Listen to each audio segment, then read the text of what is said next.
So this is an orientation lecture for intermediate macro second paper of economics on the semester 4 paper. So economics on the semester 4, as you know, will be having 3 core subjects, and those 3 core subjects will be including the intermediate microsecond, intermediate macrosecond, and introductory econometrics.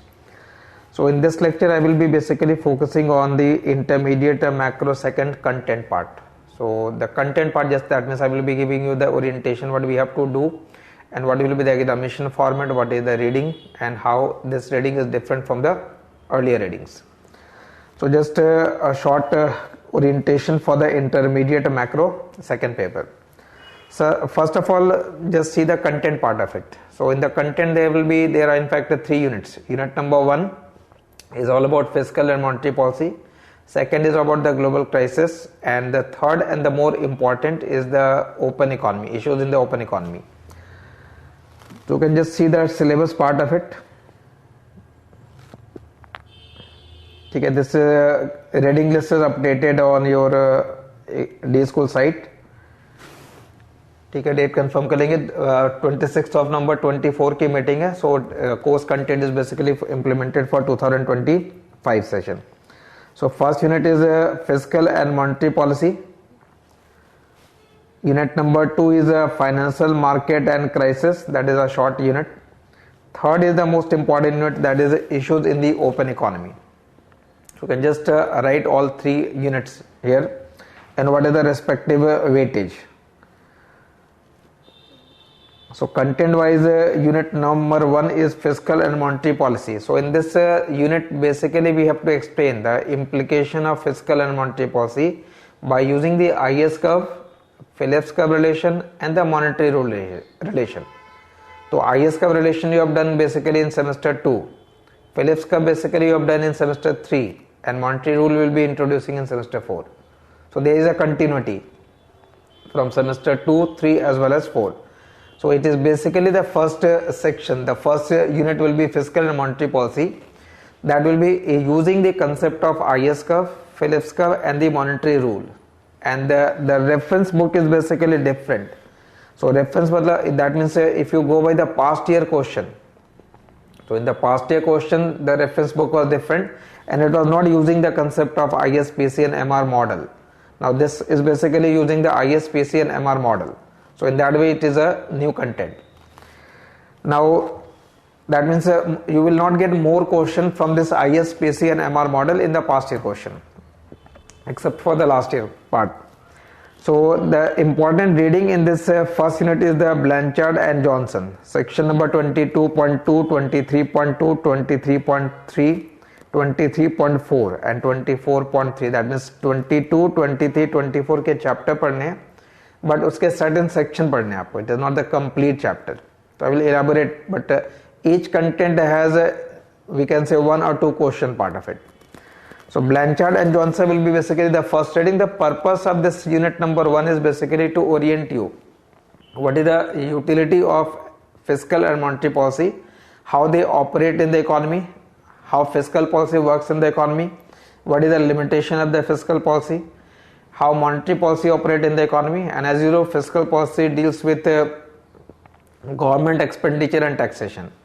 Monetary policy deals with the money supply. So when we discuss the goods market equilibrium in the form of IS curve, and when we discuss the monetary rule, that monetary rule will be basically implementing monetary rule will be basically influenced by the monetary policy.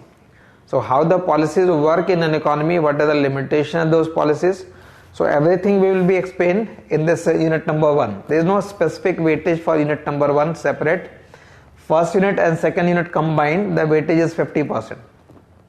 Unit number 1 and unit number 2 combined, weightage is 50%. But obviously within that 50%, greater will be weightage for unit number 1 because content in first unit is more as compared to content in unit number 2. Second unit is a financial market and the crisis. Again you have to read chapter number 9 from Blanchard and Johnson, financial market and the crisis. So we are in that unit the concept of the financial market and the financial crisis which originated basically in the US. So we had, and you will find certain commonalities, that financial crisis arises in the other countries as well. So we are basically discussing the financial crisis and the liquid trap concept in that context. So unit number 2 is a short unit, only one chapter, chapter number 9 from Blanchard and Johnson. Third unit is the most important unit, and that third unit itself is 50% of the content. So when I say 50%, so obviously if you attempt all the questions from the unit number 3, you are actually attempting more than 50% of your paper from just unit number 3. I will explain how. Weightage is for 50%, but weightage is for all the section. That means jitne bhi question पूछे जाएंगे, out of that 50% question will be coming from the issues in the open economy. But since you have the option also, say for example you are attempting 3 out of 4 in section C, in section B again you are attempting 6 out of 8. So 8 question means you are attempting 6. So the weightage is basically for the 8 question. So out of 8 there will be 4 questions basically coming from the issues in open economy. And you are attempting basically 6. So out of 6 you have attempted 4 only from this. That means you can attempt greater weightage question from open economy. Third unit, the reference book is Salvatore and Dornbusch and Fisher. So Dornbusch and Fisher की reading आपने semester 2 के अंदर भी पढ़ रखा है in the form of ISLM or income and spending multiplier concept. So continuity of that you are finding in unit number 3. So since it is the most important unit, generally we start with basically the most important unit. So in priority, this unit will be taken first and then first and the second unit. So weightage is clear. Weightage for third unit is 50% and weightage for first and second unit combined is 50%. Just see the content in reference. So below the first unit, you can write the reference book is Blanchard and Johnson, section 22.2, 23.2, 23.3, 23.4 and 24.3.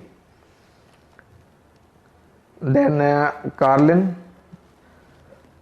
chapter number 3. Second unit is Blanchard and Johnson, chapter number 9. Third unit is Dornbusch and Fisher. Chapter number 6 is all about international linkage. That means it will just orient you about the basic concept of the balance of payment. And the most important question in that chapter is the Mundell-Fleming model. So it is also written in the heading, Mundell-Fleming model. So how fiscal and monetary policy work under flexible exchange rate system, under fixed exchange rate system with perfect capital mobility. So all those things will be explained first of all in the first class in the basic concept category. Chapter number 20 is all dealing with the international adjustment. So if the balance of payment has a disequilibrium, so how that balance of payment disequilibrium will be adjusted? It can be adjusted automatically. It can be adjusted by change in the policy. When I say automatic adjustment, that means there is no need for any change in the government policy. It will adjust automatically. And when we say change in policy, then how change in fiscal and monetary policy will correct balance of payment disequilibrium part. So mainly the unit number 3 is the most important as well as the interesting part, because that unit will give you an idea that how policies work in an open environment. The first unit is basically giving you the orientation about how fiscal and monetary policy operate in a closed model. It is not referring to the open economy, but how this model works in an open economy. How exchange rate is being determined by the purchasing power parity approach or interest parity approach. Why rupee is, let's say, continuously sliding or depreciating. So once you know the concept of purchasing power parity and interest parity concept, then I think you will be in a better situation to understand why rupee is continuously declining. So when rupee is depreciating, there will be certain economic fundamental reasons behind it. So those reasons will be explained basically in this part. Why it actually fluctuates more in the short run and less in the long run. So that more fluctuation in the short run will be explained by overshooting model. So there are different topics here to explain how open economy how fiscal and monetary policy works in an open economy, how exchange rate fluctuate, why they fluctuate, why rupee depreciate or why any currency depreciate, how fixed exchange rate works, how flexible exchange rate works. So just I am giving you an orientation about what are the different content that will be included in unit number 3. So third unit is basically giving you the entire idea about balance of payment, the problem in the balance of payment, the adjustment policy, exchange rate, fixed exchange rate, flexible exchange rate, purchasing power parity, interest parity approach, asset market model. So those are the various content in the unit number 3.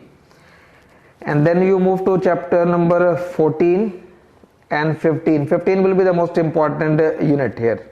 And then chapter number 20.6 is just giving you the idea about what the different type of exchange rate, what is crawling peg exchange rate, what is managed floating, what is freely floating.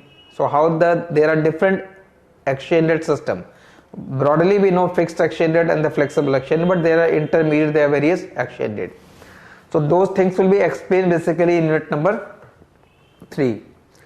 Now the content part and the other important thing is your end semester exam. So section A will be having 15 question MCQ of 2 marks each, so 30 marks is that. Section B you are required to attempt 6 out of 8, 6 into 5, 30 marks section B के लिए. But what I was saying that जो weightage given होता है it is not for 6 and 3, ये तो 6 और 3 आप attempt कर रहे हो. The weightage is basically for the 8 and 4. तो अगर ये 4 क्वेश्चन सेक्शन सी का आ रहा है तो out of 4 2 question will be from open economy and 2 from the first and second unit and you are have to attempt only 3 question. तो out of 3 2 question तो हमने ओपन इकोनॉमी कर लिया. 2/3 content आप ओपन इकोनॉमी से कर सकते हो. 2/3 paper you can attempt from the open economy. Again out of 8 there will be 4 question from the open economy and you have to attempt 6. That means 4 out of 6 you have attempted from the open economy. So 2/3 you can say is the paper that you can attempt just from the open economy. So that is the importance of open economy paper, open economy section. So the weightage is clear. Then the end, just you can write this part. Section A will be having 15 MCQ of 2 marks. यहाँ पे कोई choice नहीं है. Section B you have to attempt 6 out of 8, so each question carrying 5 marks, 6 into 5. And third section is 3 out of 4, so 3 into 10. So long based question, essay based question like Mundell framing का model का question है या exchange rate overshooting का question है, asset market model का question है. जो greater weightage वाले क्वेश्चन होंगे generally you will be getting here, but those are you can say I can say that they are more predictable in nature. But predictable though, but you must have the clear write up ready. So the purpose of lecture will be basically to provide everything in detail. So everything will be provided in detail. It is not that we will just explain what do you mean by Mundell framing model.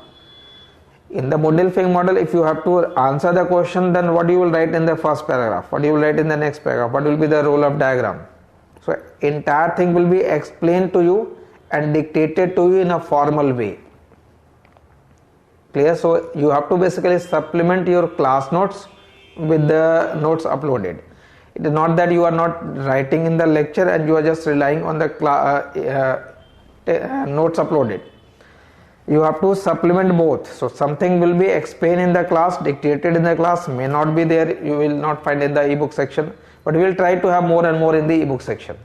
Okay, so that you can download those parts. But it is not that each and everything will be there. You have to supplement the class with your notes. Second, past year question will be uploaded, but past year question करते समय थोड़ा ध्यान रखना है, because the unit number 1 and 2 ये new unit है. New unit in the sense last year के content से added है. You will getting only 1 year past year question. For open economy वो past year पहले से भी चल रहा है. So for open economy we will have various past year question for practice, but not for the first unit and the second unit. So be careful when you use the 10 year. Completely मतलब 10 year because content का change है, so you have to be careful about using that content. So third, so this is the end semester exam. Clear? So one part will be basically the lecture, the second part will be the notes. Everything will be provided in the detailed format, either dictated in the class or uploaded in the ebook section. Past year question also will try to have filter of past year for open economy, जितने भी question है उसको separate कर ले, और first unit के लिए will try to find more and more question for you. Clear? So we will basically begin with the unit number 3 part, because the weightage for unit number 3 is maximum. I said 50% given है, you can attempt 2/3 of your paper from open economy. 60-70% का content आप just open economy को पढ़ के refer कर सकते हैं. So for the open economy part,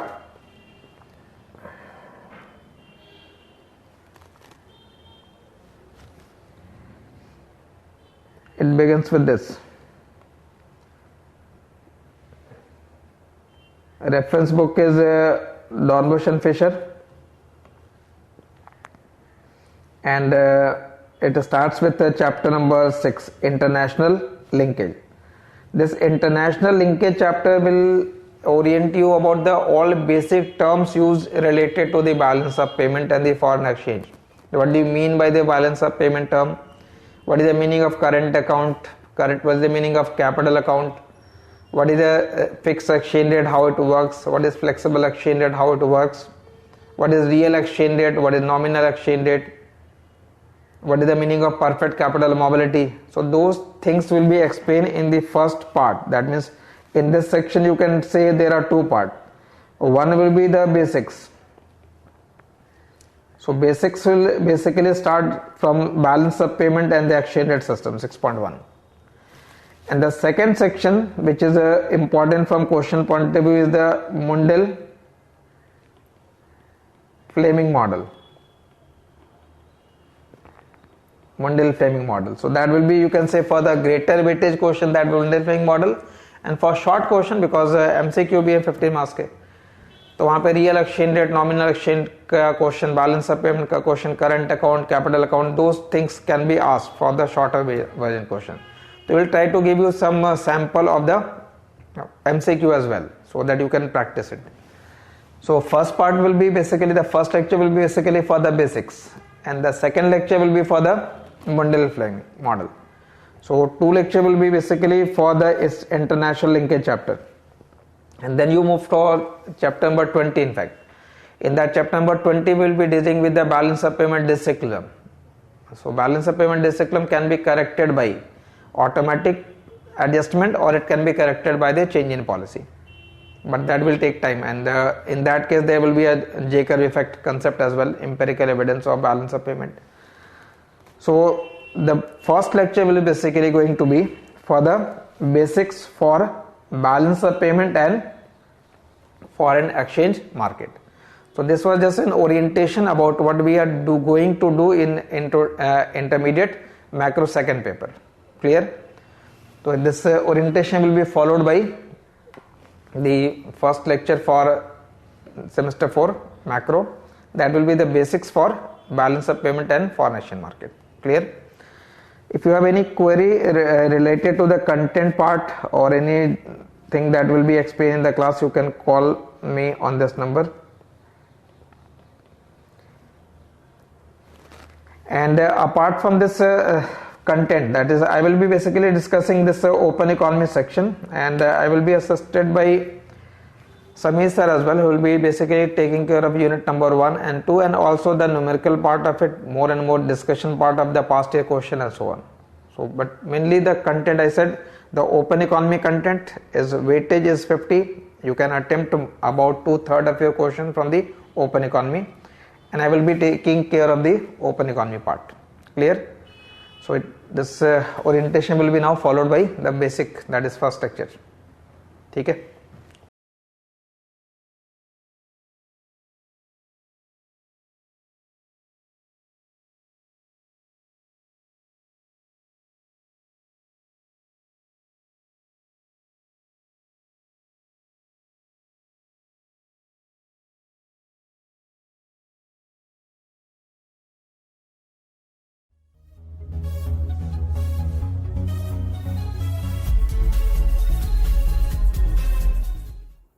Initial lecture is all about the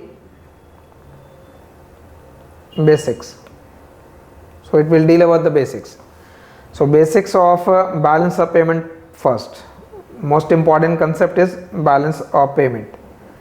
Now, when we explain balance of payment for any country, then first thing you should remember that it is a systematic record.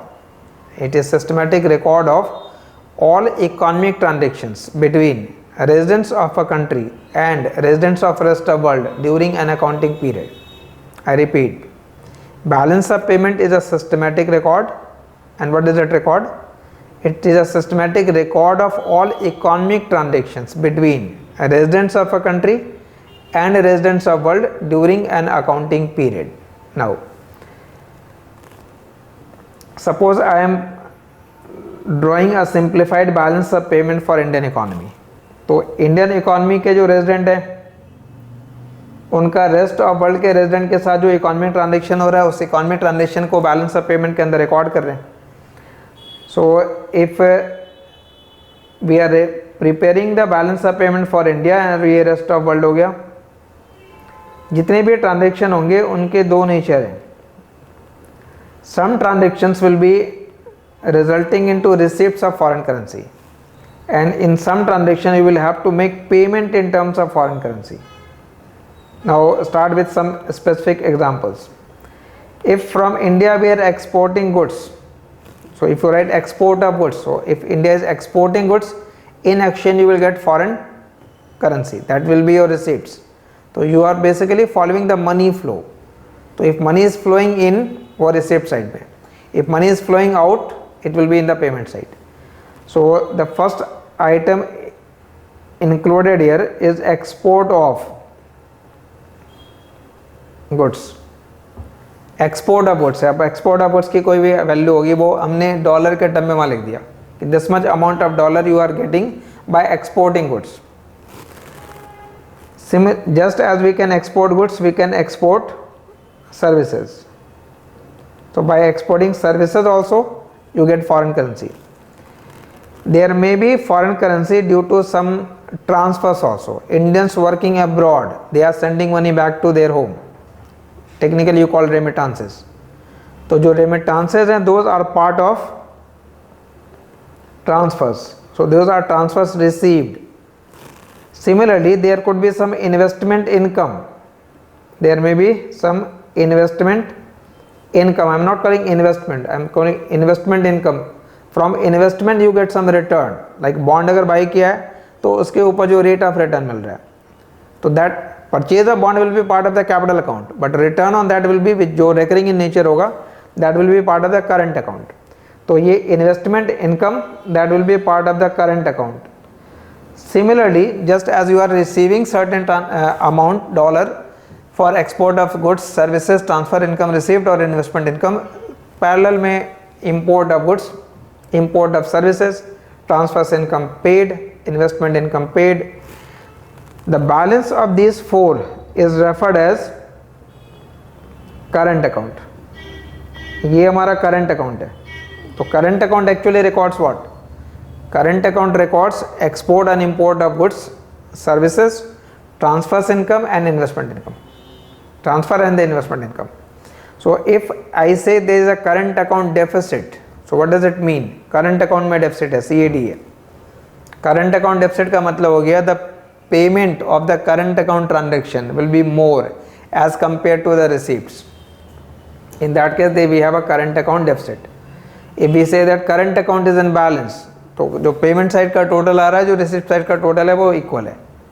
Current account is in surplus, so receipt side total is more as compare to the payment side. So this is one part of the balance of payment, which is current account. Transactions included in the current account are basically flow in nature, and the transactions included in the capital account, that capital account basically include sale and purchase of assets like purchase of bond, purchase of land and so on. If Reliance purchasing bond, Reliance is purchasing land in UK, तो capital का outflow होगा, वो outflow आप record करेंगे capital account के अंदर. That outflow will be recorded in the capital account. If Coke is purchasing land in India, then there will be inflow of capital, that will be recorded in the receipt side of the capital account. If you if we are purchasing bond in the US bond market, तो capital का outflow होगा वो payment side में record होगा capital market में. Foreigners investing in the Indian stock market, that will be included in the receipt side. And the sum of current account and the capital account, that sum will be that sum is basically known as the balance of payment. The balance of payment broadly it has two parts, current account and the capital account. Clear? Now technically balance of payment is always balanced because जो entry होती है वो double entry book keeping system के basis पे होती है. तो accounting sense में तो बैलेंस ऑफ पेमेंट हमेशा बैलेंस होता है, बट इकोनॉमिक सेंस में, इकोनॉमिक इंटरप्रिटेशन में balance of payment is not always balanced. But what is the economic interpretation? Economic interpretation के लिए you must know that any transaction in the balance of payment will be of two nature, either it is autonomous और it is accommodating. Balance of payment के अंदर जितने भी transaction है या तो वो ऑटोनॉमस इन नेचर है या फिर अब वो अकोमोडेटिंग है. आई will explain what do you mean by autonomous and what is accommodating. But first of all, balance of payment is a systematic record of all economic transactions between resident of one country and the resident of rest of world during an accounting period. अब आप एक point और note करेंगे कि जितने भी transaction इस BOP के अंदर रिकॉर्ड किए जाएंगे they will involve foreign currency, because transaction between one country resident and rest of world country resident that will always involve foreign exchange. So any transaction which involve foreign exchange that will be recorded in the balance of payment during any particular accounting period. अब इसको explain करने के लिए you can do one thing, just can just write down the main part, that is the meaning of balance of payment before proceeding it. So just I am dictating, just write it down, that meaning of balance of payment. Balance of payment is a systematic record. Write down this short part आप अपने notebook के अंदर लिखते रहेंगे, although will try to upload the written, but preferably जो आप class में पढ़ रहे हैं उसके अकॉर्डिंगली जो डिक्टेशन दिया जाएगा उसको आप लिखते भी रहेंगे. Balance of payment is a systematic record of, balance of payment is a systematic record of all economic transactions. Balance of payment is a systematic record of all economic transactions between residents of a country, residents of a country and residents of rest of world, and residents of rest of world during an accounting period, during an accounting period. I repeat, balance of payment is a systematic record of all economic transactions between residents of a country and residents of rest of world during an accounting period. Clear? Broadly it has two account, broadly it has two account, A current, B capital account. A current account and B capital account. Below that, current account records trade in goods and service, current account records trade in goods and service, as well as transfer payment and investment income, as well as transfer payment and investment income, transfer payment and investment income. On the other hand, capital account records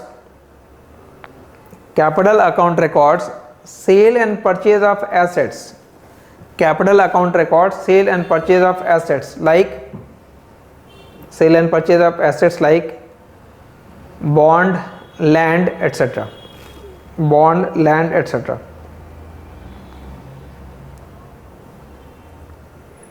Below that, external balance is attained when current account balance plus capital account balance is equal to 0. When current account balance plus capital account balance is equal to 0. Current account balance plus capital account balance is equal to 0. So this is up to basically the meaning of the term balance of payment. Now come to the issue of what is the meaning of balance of payment crisis. If we say that India is facing BOP crisis या 1991 का economic crisis था, that was a balance of payment crisis in India. So what is actually the crisis? अगर accounting sense में हमेशा balance ही होता है, then What is the interpretation of crisis here? That means economic interpretation is more important here. So I will give you the economic interpretation of the balance of payment. Now I said that any transaction in the balance of payment के अंदर जितने भी transaction है, they are basically of two different type. Either they are autonomous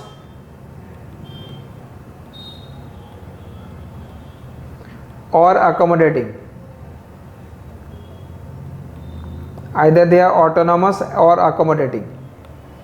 Autonomous transactions और accommodating transaction. अब autonomous को आप दो पार्ट में डिवाइड कर लो. It could be autonomous receipts or autonomous payments. Autonomous receipts and autonomous payment. Now, first thing is that when I say autonomous transaction, they are independent from balance of payment consideration. Autonomous transactions are independent from balance of payment consideration. वो BOP consideration से independent होता है. अब BOP consideration से independent का मतलब है, like for example an importer is importing goods or services और उसका जो decision है to import has nothing to do with the BOP consideration. मतलब वो एक importer ये सोच करके कभी import कम नहीं करेगा कि India is facing BOP problem, so I should not import. His decision is independent from the BOP consideration. Similarly, the decision for the exporter also. So most of the transactions in the balance of payment are autonomous in nature. Now, if I club all autonomous transactions and I say that autonomous payment is more and autonomous receipts are less, for example, suppose. So one thing is that when we make autonomous payment is basically the reason for demand for dollar. When you make payment outside, you need dollar. So you are demanding dollar to make payment. And what is the source of supply? The receipts. So this is basically the supply side. Now, if I say that the autonomous payment is more and autonomous receipt is less, it means the demand for dollar is more and the supply of dollar is less. Import जो dollar का demand है वो ज़्यादा है, dollar की availability कम है. Then question is how you can fill that gap and who will fill that gap. This gap can be filled by the central bank, either by depleting the reserve अगर उसके पास reserve है, और borrowing from abroad on behalf of the government. But that borrowing, in order to meet the imbalance or to bridge this gap, that transaction will be called as accommodating, because that accommodating transaction is happening mainly because of imbalance between these two.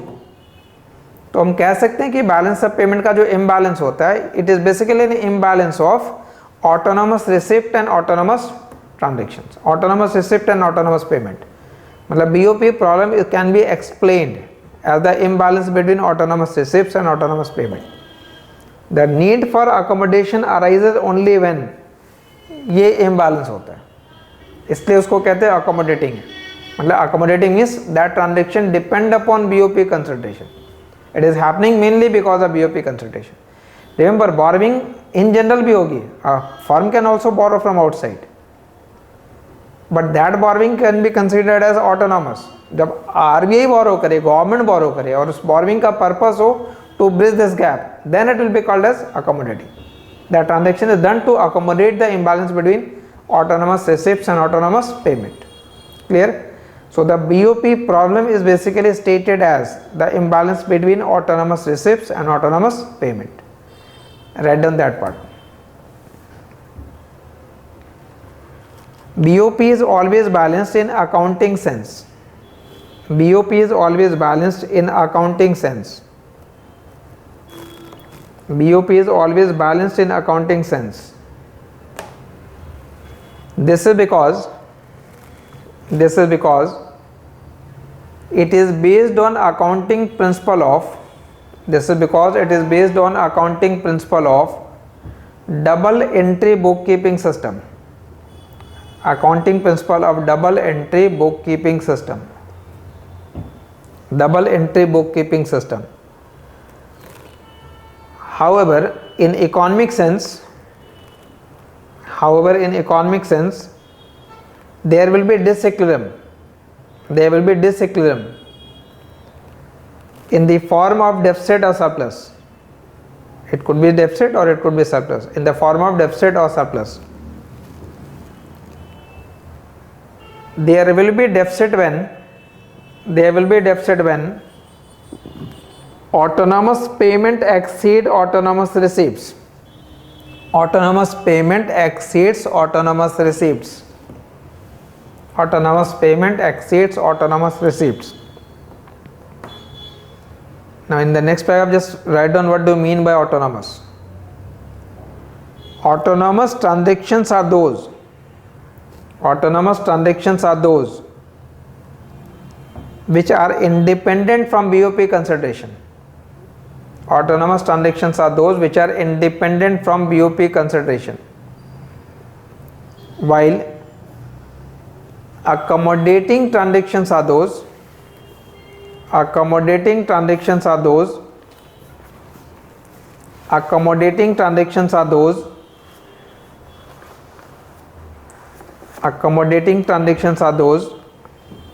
which depend on BOP consideration.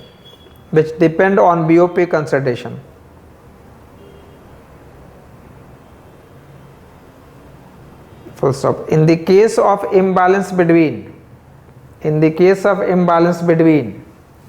autonomous payment and autonomous receipt, in the case of imbalance between autonomous payment and autonomous receipt, there will be accommodating transactions.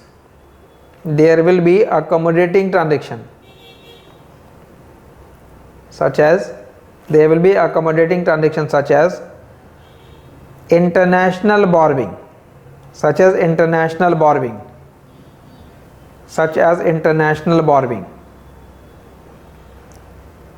is why it is said that BOP deficit or surplus is determined by autonomous transactions. इनका जो imbalance होता है वो determine करेगा balance of payment, surplus और deficit. BOP deficit or surplus is determined by autonomous transactions. एक दूसरा तरीका भी है जो easy way है to interpret balance of payment, surplus or deficit is this. See, I said balance of payment is recording all economic transaction between residents of India and residents of rest of world.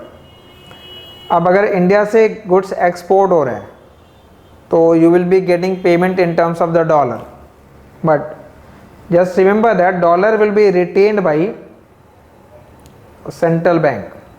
So rest of world will make payment in terms of dollar, but exporter को उसके account में रुपी का transaction होगा, मतलब dollar will be converted into rupee and exporter will be getting basically in terms of the rupee.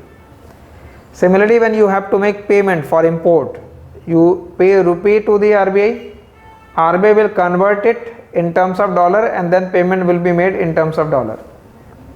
That means central bank or RBI is the custodian of foreign exchange.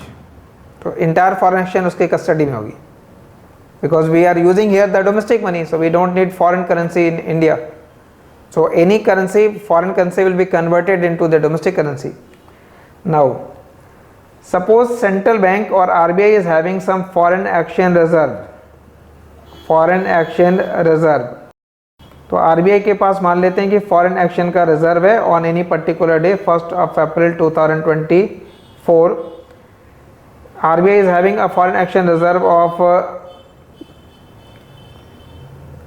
$1,000. मान लेते हैं इस साल अप्रैल के बिगनिंग में RBI के पास $1,000 का reserve है, और next year 31st of March 2025 if that reserve reduces to 800, so what we can interpret for this period, that is इस फाइनेंशियल ईयर में क्या हुआ. ईयर के बिगिनिंग में हमारा ओपनिंग स्टॉक ये था, क्लोजिंग स्टॉक ये हो गया. इसका मतलब है the outflow was more and the inflow was less, but outflow means payment, inflow is receipts, payment is more, receipt is less, so we have a deficit. तो deficit के केस में foreign exchange reserve decrease हो जाएगा. Deficit के case में foreign exchange reserve will decrease. और surplus में foreign exchange reserve increase हो जाएगा। That is the easier way to interpret BOP deficit और सरप्लस। तो जब कभी फॉरेन करेंसी का रिजर्व सेंट्रल बैंक के पास या इंडिया में इंक्रीज हो रहा है मतलब बीओपी में सरप्लस है, और डिक्रीज हो रहा है तो बीओपी में डेफिसिट है। ठीक है, just add that part. BOP deficit और surplus can be interpreted in terms of BOP deficit or surplus can be interpreted in terms of change in foreign exchange reserve, in terms of change in foreign exchange reserve held by central bank, held by central bank, full stop. In the case of deficit, foreign exchange reserve will decrease. In the case of deficit, foreign exchange reserve will decrease, and in the case of surplus, foreign exchange reserve will increase. Deficit में decrease होगा, surplus में increase हो जाएगा. In the case of surplus, foreign exchange reserve will increase. Up to this we can say the term BOP and BOP का deficit का interpretation किया। ये आपको चैप्टर के बिगिनिंग में एक्सप्लेन किया गया। Balance of payment is a record of transactions. So I will try to, जो कंटेंट आपके रेफरेंस में गिवन है उसके अकॉर्डिंगली बेसिकली आप लिखो। बट अब बैलेंस ऑफ पेमेंट का ट्रांजैक्शन है, उसमें एक्सटर्नल बैलेंस का मतलब क्या हो गया, तो current account plus capital account, मतलब net capital flow that must be equal to 0। So that point has been explain in that part, balance of payment. Now come to the exchange rate determination. So exchange rate determination means since dollar has to be converted to rupee or rupee has to be converted to into the dollar, so question is at what rate it will be converted, and that rate is called as exchange rate. That rate is called as exchange rate. अब जब कभी आप exchange rate को explain करते हैं तो इसे लिखने का तरीका ये होगा। If I give you an example, जैसे आप कहोगे exchange what is exchange rate today, I will say ₹83 per dollar. तो exchange rate will always be stated as how many unit of domestic currency per unit of foreign currency, how many unit of domestic currency per unit of foreign currency. तो यही exchange rate US के market में कैसे explain होगा। आप Indian condition पढ़ रहे हैं तो how many rupees per dollar कहते हो, तो अगर मैं यूएस के मार्केट में से एक्सचेंज रेट को एक्सप्लेन करूँ तो हाउ मेनी डॉलर पर रुपी, हाउ मेनी डॉलर पर रुपी। अब अगर ये एक्सचेंज रेट एक्सप्लेन करना हो बिटवीन डॉलर एंड यूरो और यूरोपियन होम कंट्री है तो आप कहोगे हाउ मेनी यूरो पर डॉलर, और वही यूएस में कहेंगे तो हाउ मेनी डॉलर पर यूरो। तो सिंपल यार क्या, जो होम कंट्री होता है उसके लिए आप बेसिकली एक्सप्लेन करते हैं। So we are explaining open economy for a particular country. So suppose for Indian economy we say that the exchange rate is ₹83 per dollar, so that is the rate of exchange. Now question is what are the different form of exchange rate system. Now one exchange rate system is known as fixed exchange rate. One exchange rate system is fixed exchange rate. Then question is who will keep it fixed and how it can be held fixed. So obviously you will say that central bank will keep it fixed, but question is how central bank will keep it fixed. I will explain that. So one part is basically fixed exchange and the other is known as flexible exchange rate, or you can call it floating exchange rate. So one exchange rate is fixed, other exchange rate is flexible. First focus on how fixed exchange rate operates. If central bank is keeping the rate of exchange constant, so if I say that central bank is keeping exchange rate constant at ₹83 per dollar, तो central bank ने rate को अगर constant रखा है इसका मतलब है central bank ने प्रॉमिस किया है that anyone who will bring 83 rupees central bank will pay $1, or anyone who will bring $1 central bank will pay 83 rupees. That is the commitment made by the central bank. Now see how that commitment can be satisfied or fulfilled. Suppose for example if I say that the payment is more and the receipts is less on any particular day, receipts come है और payment ज़्यादा है, जो BOP के under entry है उसकी बात कर रहा हूँ। Payment means there is demand for dollar and receipt means there is a supply of dollar, but there is an imbalance here, इनके बीच इम्बैलेंस है। मतलब डॉलर का डिमांड किसी पर्टिकुलर डे ज़्यादा है और उसका सप्लाई कम है, then question is who will fill that gap, और अगर गैप फिल नहीं होता है तो क्या होगा। तो जस्ट एज किसी पर्टिकुलर कमोडिटी का मार्केट है जहाँ पे डिमांड ज़्यादा हो गया, सप्लाई कम होगी तो प्राइस बढ़ जाएगा, बट प्राइस का मतलब यहाँ एक्सचेंज रेट है, and that exchange rate has been held constant by the central bank, it has been held fix by the central bank. तो what central bank will do, central bank will fill this gap. Since dollar का demand ज़्यादा है और supply कम है, तो central bank अपने reserve से डॉलर का सप्लाई कर देगा। तो RBI के पास अगर फॉरेन एक्सचेंज का कोई रिजर्व है, सपोज जैसे आपने लिखा कि सेंट्रल बैंक के पास $1000 का रिजर्व है, तो उस रिजर्व से सेंट्रल बैंक ने सप्लाई कर दिया, जितने का शॉर्टफॉल था वो पूरा हो गया, the rate will remain same. अगर ये शॉर्टफॉल नेक्स्ट डे भी रहता है, नेक्स्ट वीक भी रहता है, नेक्स्ट मंथ भी रहता है, तो फिर ये सेंट्रल बैंक के पास जो रिजर्व है वो धीरे धीरे क्या हो जाएगा, कम हो जाएगा। तो अगर सेंट्रल बैंक का रिजर्व एग्जॉस्ट हो गया, देन फिर सेंट्रल बैंक इंटरवीन नहीं कर पाएगी, because to intervene in the market central bank must have the foreign currency. RBI can print rupee, RBI can't print dollar, so we cannot print foreign currency. Now since there is less reserve of foreign currency, in that condition what central bank can do, central bank can change this rate of exchange. Central bank ने comment किया था कि 83 rupees लाओगे तो $1 मिलेगा, but dollar अब कम है, तो सेंट्रल बैंक के से no, now we need 90 rupees to give you $1। तो सेंट्रल बैंक इस रेट को फिक्स करके 83 से फिक्स करके उसने कहाँ कर दिया, 90 पर डॉलर कर दिया। बट रुपी अगर 83 से 90 हो जाएगा तो आप कहेंगे rupee has been devalued, correct.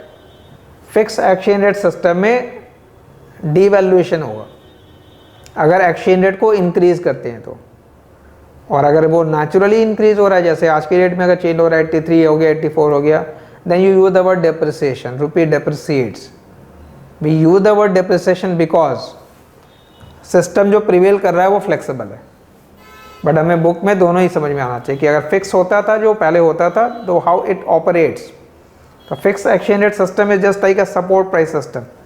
जैसे MSP होता है एग्रीकल्चर प्रोडक्शन के लिए, किसी पर्टिकुलर सीजन में अगर सप्लाई ज़्यादा होगी और डिमांड कम हो गया तो सरप्लस जो प्रोडक्शन होगा उसको गवर्नमेंट बाई कर लेती है, so that price will remain same, और डिफिशिएंट हो गया तो बफर स्टॉक से सेल कर देते हैं। तो वही काम यहाँ एक्सचेंज रेट के अंदर भी होना है, it works like the support price system.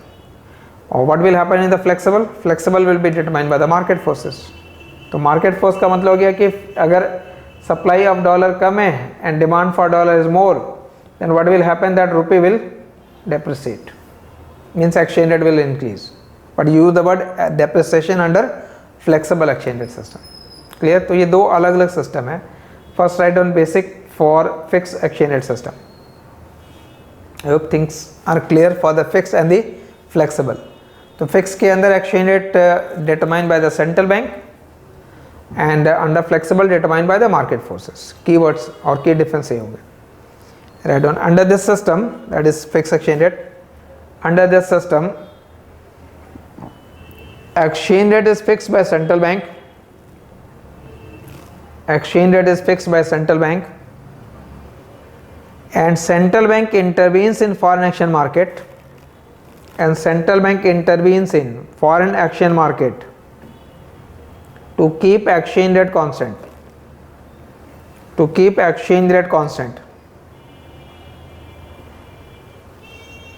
full stop. It works like support price system, it works like support price system,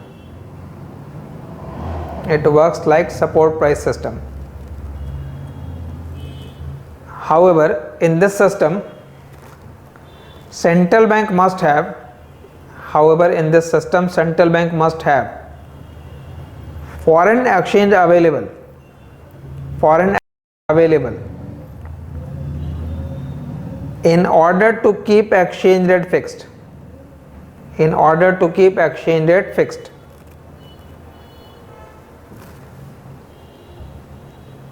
But when a country has continuous deficit in BOP, when a country has continuous deficit in BOP, then central bank will run out of reserve. Central bank will run out of reserve. Central bank will run out of reserve, and it will be unable to intervene in market. It will be unable to intervene in market. It will be unable to intervene in market. In that case, central bank will devalue the currency. In that case, central bank will devalue the currency. Central bank will devalue the currency. Next paragraph, for the flexible exchange rate.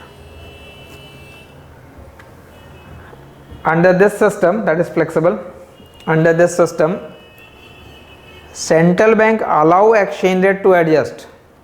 Central bank allow exchange rate to adjust. Central bank allow exchange rate to adjust to equate supply and demand. To equate supply and demand of foreign currency. Supply and demand of foreign currency. In a clean floating system, clean floating is flexible. In a clean floating exchange rate system, central bank will not intervene. Central bank will not intervene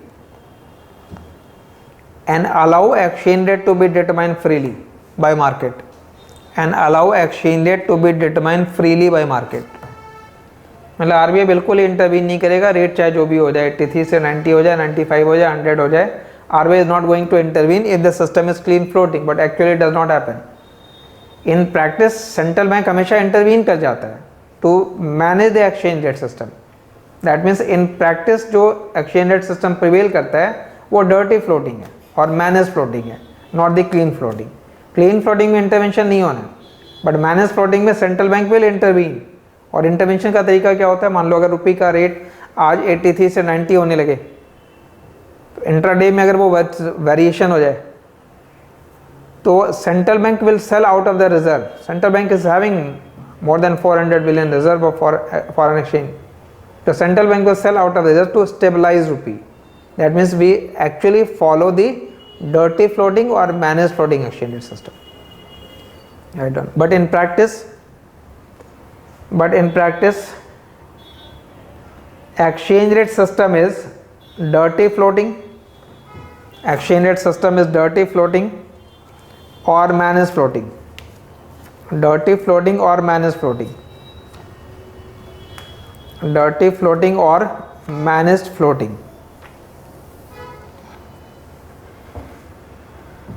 ठीक है, तो ये दो अलग अलग आपके exchange rate system है, fixed and flexible. We will be referring to this fixed and flexible in next chapter. उसके बाद वाले चैप्टर के अंदर भी. तो जब कभी फिक्स की बात होगी, just recall fix will means central bank will keep it fixed and by intervention it will keep it fixed, or flexible means it is determined by the market forces. Now another important term used here is the concept of real exchange rate. Now what is nominal exchange rate and what is real? Real को R से denote किया, it is nominal into foreign country price upon domestic country price. This is the formula, you must learn it. Real exchange rate है nominal into PF upon P. Now I will explain what is the meaning of real and what is nominal. As you know, real is always in physical term, purchasing power के term में होगा, और nominal is basically in monetary term. जैसे आप exchange rate कहते हो कि आज 83 per dollar है, तो इसका मतलब हो गया वो nominal exchange rate है. If I say real, तो real means how much goods you can buy with that 83 rupees and how much goods you can buy with that $1. उनकी parity होनी चाहिए. तो I will give you a few example. Suppose in India and in US there is a basket of commodity. इस basket of commodity को India में by करने में 80 rupees लग रहे हैं और यहाँ पे बाई करने में $1 लग रहा है. If you buy that basket in India, you have to pay 80 rupees. If you buy the same basket in US, you have to pay $1. So we can say that the purchasing power parity will determine the exchange rate as ₹80 for every dollar, because दोनों की purchasing power parity बराबर होगी. तो इसके accordingly exchange rate, ये exchange rate हो जाएगा ₹80 for every dollar. And now I am referring this 80 per dollar for this number E. Then consider that in India there is an inflation of 10%. India में 10% का inflation है, मतलब जो product 80 का मिल रहा था वो 88 का मिल रहा है. तो अब यहाँ पे मैंने लिख दिया ये ₹88. सिंप्लीफाई कर लेते हैं कि यूएस में कोई इन्फ्लेशन नहीं है, तो $1 का $1 ही रह गया वो. तो now purchasing power of ₹88 is equivalent to purchasing power of $1. तो now you will say that based upon this exchange rate should be ₹88 for every dollar. मतलब ये एक्सचेंज रेट 10% से बढ़ गया. पहले वो 80 पर डॉलर था, अब वो 88 हो गया. मतलब ये एक्सचेंज रेट नॉमिनल बढ़ गया बिकॉज प्राइस 10% से बढ़ गया है. डोमेस्टिक प्राइस 10% से बढ़ा है, फॉरेन प्राइस कांस्टेंट है. So when price will rise by 10%, nominal will also rise by the 10%, so that the real will remain same. And what is real here? The basket of good. Now consider a third example. Suppose there is inflation in both country. अब दोनों country में अगर inflation है तो मैंने India के लिए वही बास्केट लिया और यूएस के लिए बास्केट लिया. इंडिया में भी 10% का इन्फ्लेशन है, तो ये 88 हो गया और ये $1.1 हो गया. यहाँ से रेफर करना है इसको. अब पहले 80 पर डॉलर था, अब ये 88 हो गया. But now you will say that purchasing power of ₹88 is equivalent to purchasing power of $1.1. So 88 rupees is equivalent to $1.1. So how many rupees for every dollar? You will say 80 rupees for every dollar. मतलब rate of exchange will remain same. Same इसलिए हो रहा है because now what is happening that ये domestic price भी 10% बढ़ा, foreign price भी 10% बढ़ा. तो अब नॉमिनल की वैल्यू चेंज नहीं होगी. मतलब नॉमिनल चेंज कब होगा? जब दोनों कंट्री के प्राइस डिफरेंट रेट से बढ़ रहे हो. Then nominal will adjust to keep real constant. ठीक है, रिपीट. इनिशियली इट वाज 80 पर डॉलर, फिर हमने एक कंडीशन लिया कि ओनली इंडिया में इन्फ्लेशन है, तो जिस कंट्री में इन्फ्लेशन होगा उस कंट्री की करेंसी डेप्रिसिएट कर जाएगी. तो 80 से 88 हो गया. अब अगर दोनों कंट्री में इन्फ्लेशन है और सेम रेट का इन्फ्लेशन है तो एक्सचेंज रेट डेप्रिसिएट नहीं होगा. Then the real will remain same. Simple rule याद रखेंगे, याद रखने के अगर मान लिया कि प्राइस दो अलग अलग रेट से बढ़ रहे होते जो कि रियलिटी में होता है, डोमेस्टिक प्राइस और फॉरेन प्राइस ये दोनों सेम रेट से नहीं बढ़ते.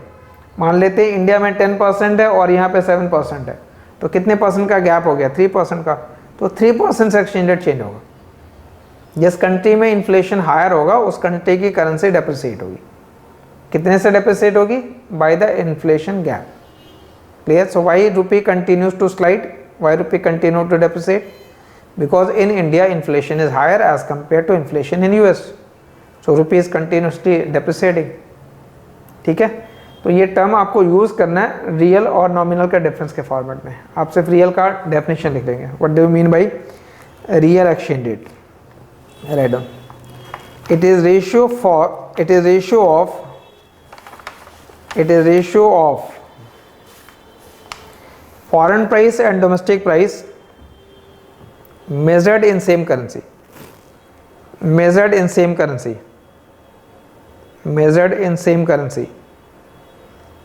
Full stop. It measures countries' competitiveness in international trade.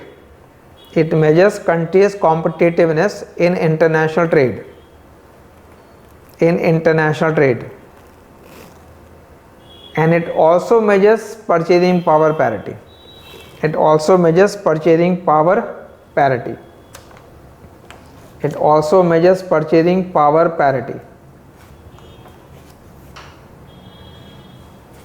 It also measures purchasing power parity. Clear? तो ये हो गया अब इस fix exchange rate meaning. If you go by that then concept of flexible exchange rate. What is floating, what is clean floating, what is dirty floating, and now we can explain this part, real exchange rate concept, nominal into PF upon P. Now just introduce this part, which is trade in goods, market equilibrium and balance of trade. So make this heading, trade in goods, market equilibrium and balance of trade. Trade in goods, this will basically help, or this is basically for modifying the IS curve equation for open economy. So I will explain. से आप familiar हैं, इस concept को आपको add करना है यहाँ पे. Trade in goods and market equilibrium. So what is happening, that we are explaining goods market. So you know that the goods market equilibrium basically require that income must be equal to spending. That is why you write it IS, I for income, S for spending. Now answer some specific thing. When I say that income is equal to spending in an open economy, I am referring to which spending? Is it spending by domestic resident or is it spending on domestic good? Both sound similar. Spending by domestic resident, spending on domestic good. Remember, when you write income, it is Y, और Y का मतलब है GDP, gross domestic product है वो. तो अगर वो domestic product है, then it will be equal to spending on domestic good. Spending on domestic, so it is your spending on domestic good that determine domestic income. Spending on domestic good that determine domestic income. But question is, who spends on our domestic good? मतलब who is purchasing our domestic good? जो domestic good India में produce हुआ है उसको by किसने किया? जो by करेगा उसकी स्पेंडिंग होगी. तो it can be purchase by the household, by the firm, by the government, by the foreigners also. But as a household we are not buying only domestic good, we are also buying foreign goods. But यहाँ पे लिखते समय लिखना है consumption spending on domestic good, investment spending on domestic good, government spending on domestic good, और foreigners ने buy कर रखा है तो उसका एक्सपोर्ट करोगे. तो y इक्वल टू दिस होता है. इनफैक्ट जो कंजम्पशन स्पेंडिंग हम मैक्रो में लिखते हैं उसमें डोमेस्टिक और फॉरेन दोनों इंक्लूडेड होते हैं. Any consumption spending bye the house hold will include domestic and foreign both in an open economy. Closed economy होगा तो ये कंपोनेंट होना ही नहीं है. ओपन इकोनॉमी के अंदर दोनों कंपोनेंट होंगे. So in place of C D what you can write, C minus C F. तो हमने यहाँ सी डी की जगह क्या लिख दिया, सी माइनस सी एफ. वैसे आई डी की जगह क्या लिख दोगे आप, I minus IF. In place of GD what you will write, G minus GF plus export. तो we write C plus I plus G plus X, और जितने भी टर्म माइनस वाले हैं वो एक साथ कर लेंगे. Minus CF minus IF minus GF, और सबको क्लब कर दिया, ब्रैकेट में ले लेंगे तो यहाँ प्लस साइन आ जाएगा. Then you will say that Y is equal to C plus I plus G plus X minus. Now any purchase of foreign good by household or by firm or by government is nothing but import. ठीक है. तो equation हो गया C plus I plus G, इसको लिखा है A, और X minus M के लिए लिखा हमने नेट एक्सपोर्ट. ये हमारा मॉडिफाइड IS कर्व इक्वेशन हो गया. हमने एक्चुअल में IS कर्व के इक्वेशन को मॉडिफाई किया है, और A include C, I and G. Consumption income का फंक्शन है, इन्वेस्टमेंट रेट ऑफ इंटरेस्ट का फंक्शन है. कंजम्पशन इनकम का फंक्शन हो गया, इन्वेस्टमेंट रेट ऑफ इंटरेस्ट का फंक्शन हो गया. तो जिस फैक्टर के ऊपर वो डिपेंड कर रहा है उसको आपने यहाँ ब्रैकेट में लिख दिया. और नेट एक्सपोर्ट ये फंक्शन है इनकम का, ये फंक्शन है फॉरेन कंट्री के इनकम का. बिकॉज फॉरेन कंट्री की इनकम बढ़ेगी then they will spend more, that means they will buy more from us. So our export depend upon their income, their export depend upon our income. And it is also a function of real exchange rate, which is E into PF upon P. So this is a modified equation for IS curve in an open economy. ये open economy का हमारा modified IS curve equation होता है. ठीक है, यहाँ तक clear है. मतलब हमने बेसिकली क्या कर रखा है, इनकम को स्पेंडिंग से इक्वेट किया जैसे IS कर्व में लिखते हैं, और उसको इलाबोरेट इनफैक्ट कर दिया यहाँ पे कि how why it is written in this order. Now few things which are important here. अब आपको यहाँ IS कर्व डिराइव नहीं करना है, but just recall when you draw the IS curve you write interest rate and income on axis and based upon that you draw the IS curve. बट इस equation के अंदर कितने सारे वेरिएबल हैं, how many variables are there in that equation. You will से one is y, other is i, third is yf, fourth is e, pf, p. But हमने access पे कौन सा ले रखा है, एक्सेस पे तो सिर्फ 2 वेरिएबल लिया. इसका मतलब होता है बाकी अदर फैक्टर्स को हमने कांस्टेंट मान रखा है. तो अगर वो कांस्टेंट वेरिएबल कांस्टेंट वैल्यू बदल जाती है then what will be the effect. Effect is that it will shift. तो किधर शिफ्ट होगा वो इंपॉर्टेंट है. इसलिए अब आप क्या करो, यहाँ पे एक नोट यहाँ लिख लीजिए और मैं जो एग्जांपल दे रहा हूँ उसके अकॉर्डिंगली बताना. If I say that nominal exchange rate increases, तो आपको ये सोचना है कि IS curve will shift but in which direction. Just keep some number in mind कि मैंने कहा एक्सचेंज रेट इंक्रीज हो रहा है, सपोज वो 80 से 90 हो गया. तो अगर एक्सचेंज रेट 80 से 90 हो जाएगा तो किसके लिए एक्सपेंसिव है, इंपोर्ट एक्सपेंसिव हो जाएगा. बिकॉज पहले $1 इंपोर्ट करने के लिए 80 रुपये देने थे, अब $1 इंपोर्ट करने के लिए 90 देने हैं. तो import will become expensive. Exporter के लिए बेनिफिशियल है, तो exports will rise, import will decrease, your net export will increase. Net export के बढ़ने से ही IS कर्व शिफ्ट हो जाएगा to the right. Because along this IS curve what you write is y equal to a plus NX हम लिख रहे हैं. ये हमारा इक्वेशन IS कर्व का. तो IS curve will shift to the right. Clear है. एक्सचेंज रेट बढ़ेगा तो IS कर्व शिफ्ट हो जाएगा right side. Just remember that throughout this unit. When domestic price rises, then domestic goods will become expensive. Demand for domestic goods will fall. In place of it, we will prefer to buy foreign goods. Exports घट जाएंगे, import बढ़ जाएंगे, NX की value decrease हो जाएगी और decrease होने से IS का will shift and it will shift to the left. It will shift to the left. PF अगर बढ़ जाए तो फॉरेन कंट्री का प्राइस, तो फॉरेन कमोडिटी एक्सपेंसिव हो जाएगा. Demand for domestic goods will rise, NX की वैल्यू बढ़ जाएगी and then IS will shift to the right. ठीक है. तो इस तरीके के पॉइंट्स बेसिकली आपको याद रखने हैं कि when IS curve will shift, मतलब जो फैक्टर आपने पहले वाले सेमेस्टर के अंदर कर रखा है कि IS कर्व के शिफ्ट होने का रीजन होता है autonomous change in the spending, वो फैक्टर तो रहेगा ही. You are learning some new. तो पहले एक्सचेंज रेट इंक्लूड नहीं करते थे, फॉरेन प्राइस इंक्लूड नहीं करते थे, वो सारे फैक्टर इंक्लूड हो गया. एक और इम्पॉर्टेंट चेंज हो गया अब आपके इस इक्वेशन के अंदर, that when you draw the IS curve then it, मैंने यहाँ पे 2 डिफरेंट IS कर्व ड्रॉ कर रखा है, एक स्टीपर है और एक फ्लैटर है. आपको सोच के बताना है कि out of these two which one is for the open economy, कौन सा ओपन इकोनॉमी के लिए.